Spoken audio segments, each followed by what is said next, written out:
Bonjour, c'est Gilles sur boursicoté.com. Voici une présentation concernant une stratégie boursière utilisable notamment sur CFD à base, donc une stratégie de trading à base de bandes de Bollinger. C'est une stratégie contrariante que je vais vous présenter, et donc à la suite de cette présentation, eh bien, je vous montrerai et je vous présenterai aussi un indicateur qui peut vous générer des alertes susceptibles de vous aider à utiliser cette stratégie, donc à base de bandes de Bollinger.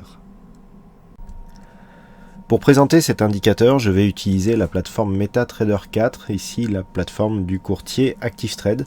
C'est une plateforme de démonstration. Donc actuellement la plateforme est ici paramétrée avec des indicateurs basiques. Donc on trouve ici une bande de Bollinger classique, une moyenne mobile 20 exponentielle, un stochastique ici avec ses réglages par défaut, un MACD avec une vision des histogrammes, donc avec changement de couleur sur le sens de l'évolution, et un RSI alerte qui est un indicateur donc aussi qui présente une alerte avec dont la vidéo de présentation a été faite précédemment. Vous pourrez facilement retrouver soit sur le site boursicoté.com, soit sur YouTube. Donc nous sommes ici dans une configuration de base. Alors tout d'abord on va présenter la stratégie. La stratégie donc sur bande de Bollinger, donc là on a une belle, on va pouvoir illustrer les risques notamment de cette approche. Alors deux approches sont possibles. Première approche par exemple, c'est de jouer les sorties de bande de Bollinger, une sortie donc qui donne lieu quelquefois à des réintégrations à l'intérieur de la bande de Bollinger. Donc on parle de sortie partielle. Effectivement, on vient jouer des petites phases d'exagération. Et puis on a une deuxième stratégie possible avec ces bandes de Bollinger qui consiste à jouer les Orble, donc c'est-à-dire les bougies qui sont totalement à l'extérieur de la bande de Bollinger. Donc là ici c'est limite, mais elle y est presque celle-ci.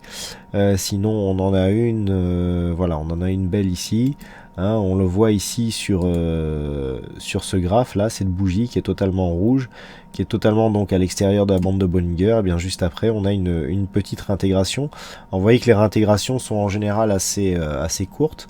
On est à contre-tendance, hein. Les stratégies que je vais vous présenter sont des stratégies contrariantes. Donc en général, on a très peu de potentiel de gain sur ce genre de position.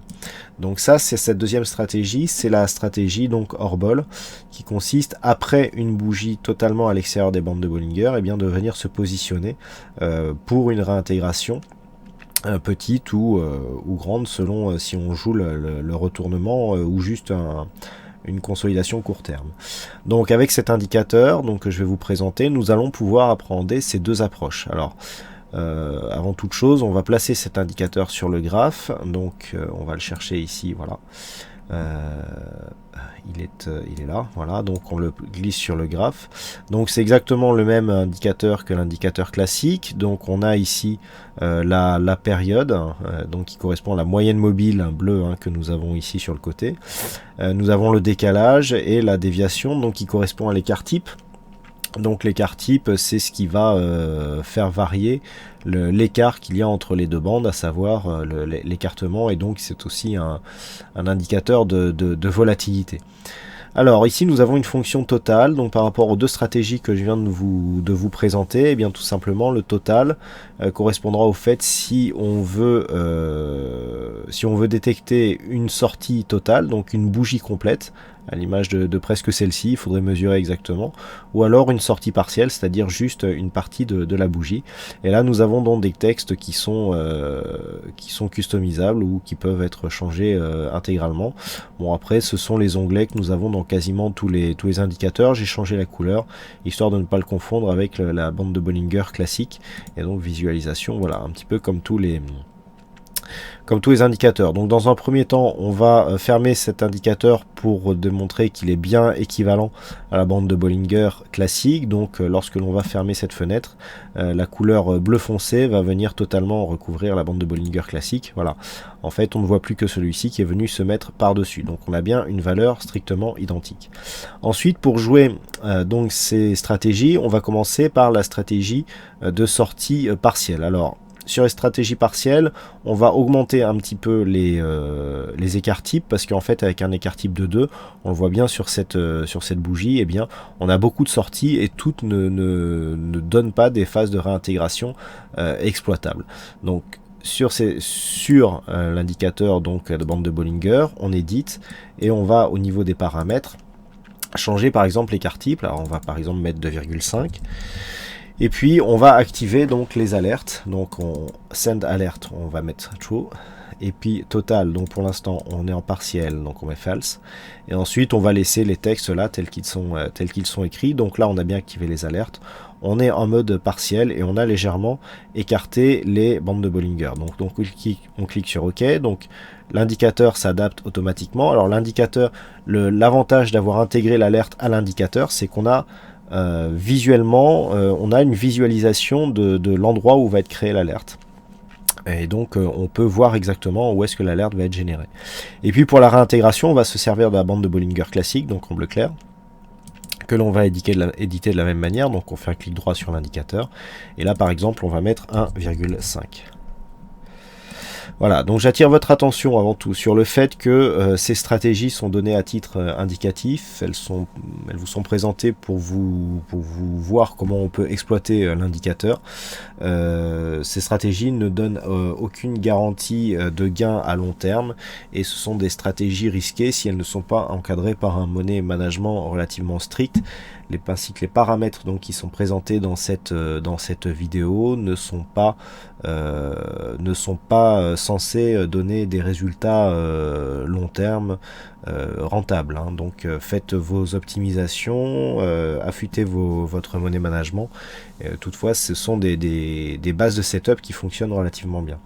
Donc là, sur ce genre de stratégie, sur une sortie partielle, ce que l'on va viser, c'est, alors on va écarter un petit peu, voilà, c'est les sorties comme ça, et avec une donc entrée en position contrariante, donc ici sur les phases d'enfoncement, donc à l'achat, et les sorties par exemple sur le retour de la bande de Bollinger ici intérieur. Donc on voit que c'est quelquefois rentable, et puis quelquefois là ça l'est aussi, mais par contre alors ça, ce sont des stratégies qui sont très rentables en phase de range, lorsque, comme on peut le voir ici, hein, par exemple, voilà, lorsque ça bouge pas beaucoup, que l'on a un petit écart et que ça revient, c'est là que c'est le plus rentable.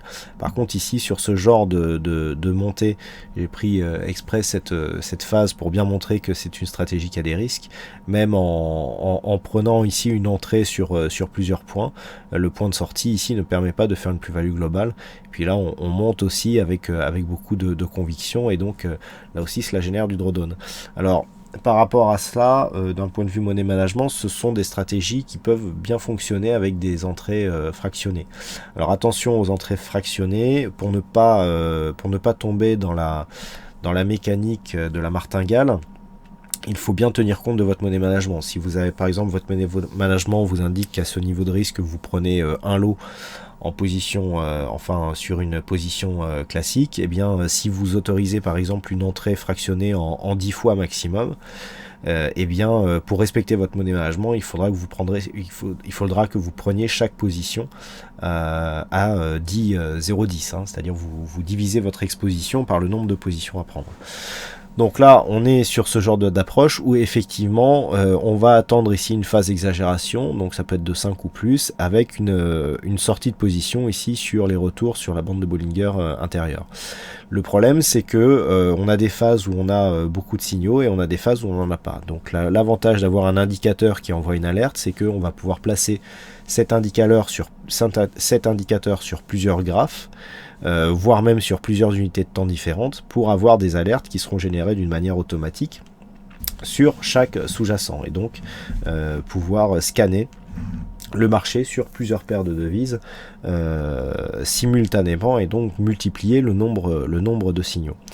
Donc pour voir un petit peu comment fonctionne cet indicateur, ce que l'on va faire, c'est qu'on va se placer dans une unité de temps inférieure. Donc là, il n'y a pas de cohérence par rapport à la stratégie, c'est juste pour montrer comment fonctionne l'indicateur. On va essayer de déclencher des alertes rapidement. Et donc pour ce faire, on va modifier ici le réglage des déviations. On va mettre 1 et normalement on devra avoir un peu plus de déclenchement. Voilà. Donc là on a une bougie qui est en train de réintégrer et donc on va attendre un petit peu qu'il y ait un dépassement global ou partiel d'une bougie par rapport à ces bandes de Bollinger bleu foncé.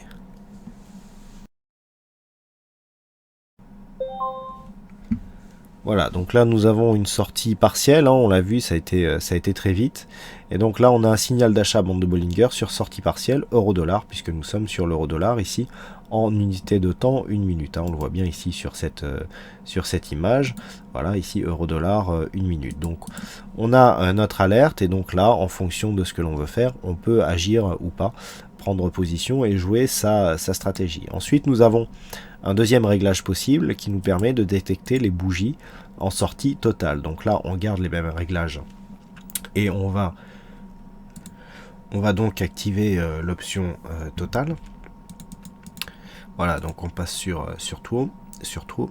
Et là, le but maintenant, ça va être d'attendre une sortie totale de la bougie.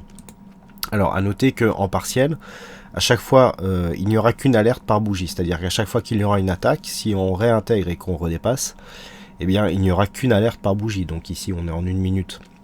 Donc on peut potentiellement avoir une alerte par toutes les minutes. Mais si vous êtes en 15 minutes, eh bien, vous n'aurez qu'une alerte maximum par quart d'heure. Donc là, comme on risque d'attendre, ce que l'on va faire, c'est qu'on va encore réduire les bandes de Bollinger. Et on va attendre qu'une bougie sorte totalement de ces bandes. Donc là oui, non, ça c'est, là il y a une erreur. Ah oui, c'est parce que la précédente ici était comme ça. Donc là on va attendre le prochain déclenchement. Alors ce qui change avec la détection des bandes de Bollinger totale, c'est que on est obligé d'attendre que la bougie précédente soit totalement clôturée pour envoyer le signal. On ne peut pas envoyer de signal tant que la bougie n'est pas clôturée, donc en fait le signal sera généré à l'ouverture de la bougie suivante. Donc nous allons attendre qu'une bougie s'inscrive totalement à l'extérieur de ces deux bandes, enfin de ces 3 bandes bleues. Donc ça devrait aller assez vite normalement, et donc on va voir comment réagit l'indicateur d'alerte.